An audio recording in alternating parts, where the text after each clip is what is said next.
Welcome to the country, where we do country things. And on today's video, I'm going to take you guys over to the Grit and Gravel greenhouse. Just do a little update on what's going on in the aquaponics system. Give you a look at the goldfish, show you kind of how they're doing, and just see what we got growing on over there. So just give me a minute to get there and I'll be right back. Okay guys, so we're going to start with this cucumber right here. Now this is a variety called Quirk. And with Quirk, it is a kind of a snacking type cucumber. You can put it in salads and stuff, but it's mainly grown for just picking right off the vine and eating it straight off the vine. You don't have to peel it or anything like that. And it is very prolific. It puts on a lot of fruit. As you can see here, each of the leaf nodes puts out 2 or 3 fruits compared to mainly just one on the conventional cucumber. Well, this one has 4 on it right here. There's one of them that's close to ready, but they get a little bit bigger than that. This is about the big as they get right here. Here's one that I do need to go ahead and pick right here. But I really like this variety, and I think this is what I'm going to go with this coming spring. It's just for the production aspect of it. And then later in the fall, whenever the tomatoes are done next fall or next summer, I'll plant these in the Dutch buckets after the tomatoes. But we're going to give these a pretty hard look next spring. Set up a system and try to grow these cucumbers, on a production level. I've got a few other cucumbers that are doing pretty well over here in the Dutch buckets. Let's just walk around here and I'll show you guys.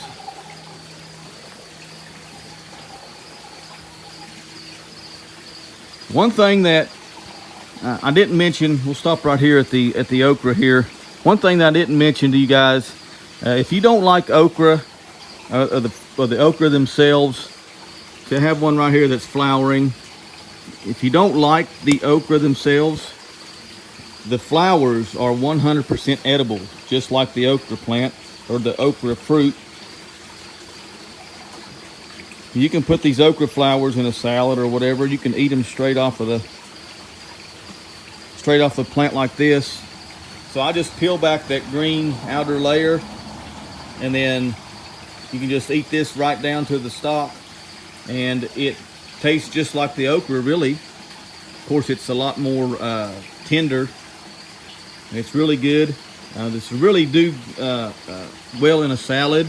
Kind of spice your salad up a little bit, make it more presentable if you're into that type of stuff. But yeah, these okra flowers, 100% edible, and they do taste great. Just bite it right down to the end. Make sure there's no ants on it. But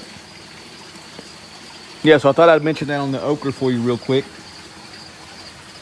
Now the tomatoes, the 2 tomato plants that I left in here all summer just as an experiment to see how well they would go through the entire summer heat.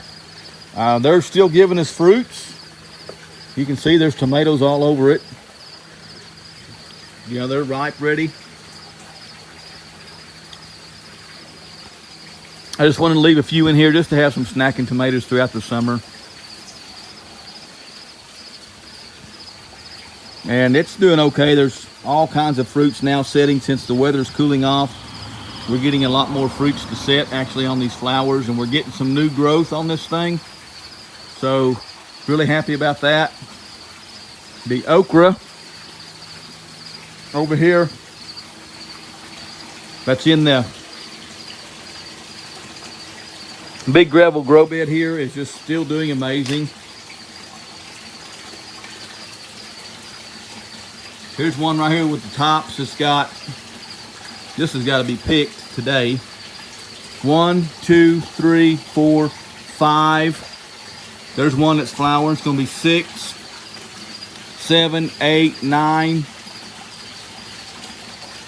There's 10, there's 11, 12, 13, 14, 15, 16, 17, 18, 19. There's 19 or 20 okra still on that plant. You can see how tall they're getting. These are supposed to be a dwarf variety, but like I said, whenever you give these plants optimal conditions to grow in, sometimes they don't hold true to that. They'll outperform what they're really designed to do. Like this is supposed to be a dwarf variety, supposed to get 2 feet, 2.5 feet tall, and this one here is probably pushing 4 feet now. But I trim them up a lot of times. I just want to trim the bottom leaves off, and they'll die off on their own, so you might as well trim them. That way you can keep your grow beds clean and stuff. I've got some greens going. This is a broccoli. This is a headless broccoli called rapini. And I started them in the net cups and I put them in this gravel. And this cooler weather really starting to help them out quite a bit. I've got several in this bed you can see over there.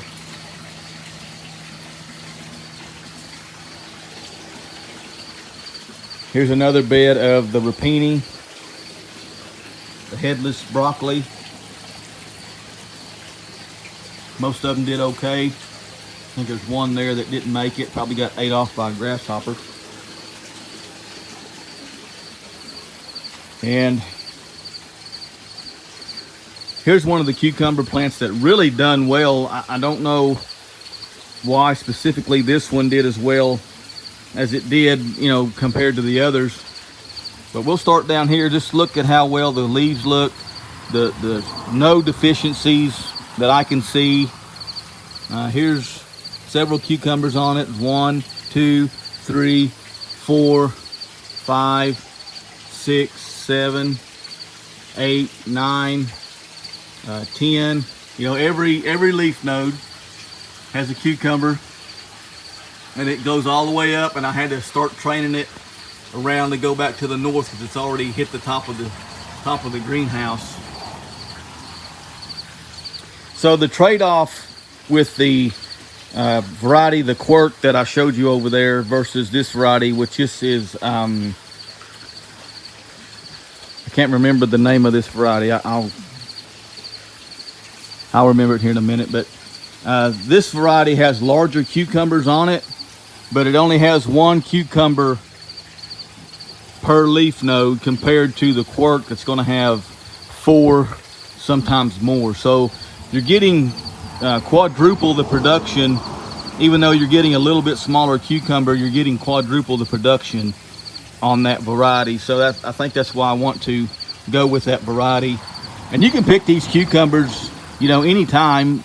It doesn't matter. I mean, they do get bigger than that, and you probably want to let them get bigger than that. But still, the production on that cucumber over there on that variety is going to be quadruple as far as the numbers go.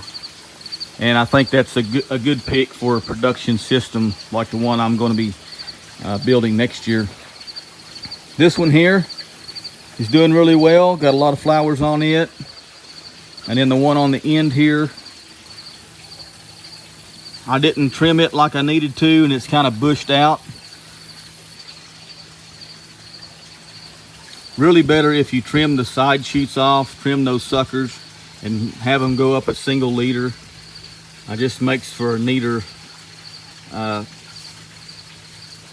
appearance, and you can plant more plants in a smaller space. But I don't have a plant next to it. The plant next to it didn't survive, so I just let it kind of go wild there. But normally I would trim all of these suckers off like I did with this one, and that's probably the reason why it grew up so tall, is I kept the suckers off of it. So what I'm talking about with suckers, just like tomatoes, every time there's a leaf, there's going to be a fruit like this, and then there's going to be a sucker right here like this that's going to come out. And if you want to keep the cucumbers nice and clean and grow them real close together in real close spacings, and trellis them up like this, you're going to want to just take that sucker and pinch it off. That way it don't have any side shoots, and all the energy in the plant is going to the ends where it can continue to grow.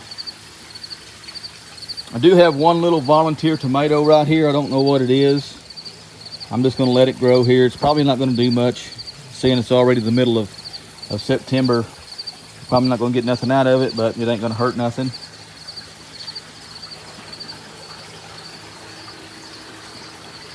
So there's a look at the cucumbers and how well they've done, and what I'm deciding to do as far as the varieties go for next spring. I know it's quite a ways off, but I've got to get these new systems built for the winter.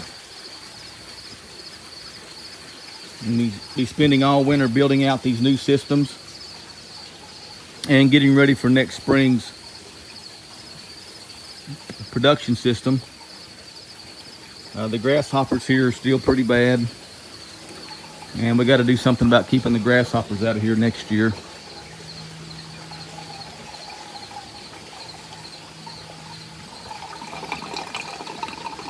But we'll put him in right there, and he's gone in an instant. Anyway, there's a look at the aquaponics system up to date. Kind of show you guys what's going on with it. Our new goldfish investment. Doing pretty good. We've lost a few goldfish, but that's to be expected. But overall, they're doing pretty good.